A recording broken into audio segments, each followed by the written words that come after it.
படைத்தல், காத்தல், அழித்தல், மறைத்தல், அருளல் என்ற 5 வகை தொழில்களை செய்கிறார் சிவன்.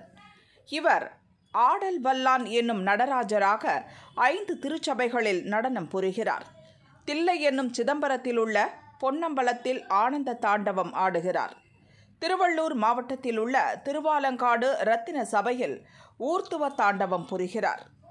மதுரை சொக்கநாத பெருமாள் ஆலயத்தில் உள்ள வெள்ளி அம்பலத்தில் காலை மாற்றிக்கொண்டு சந்தியா தாண்டவம் நிகழ்த்துகிறார். குற்றாலத்தில் உள்ள சித்திர சபையில் ஓவிய வடிவில் திரிபுர தாண்டவம் ஆடுகிறார். திருநெல்வேலி தாமிர சபையில் முனி தாண்டவம் புரிகிறார்.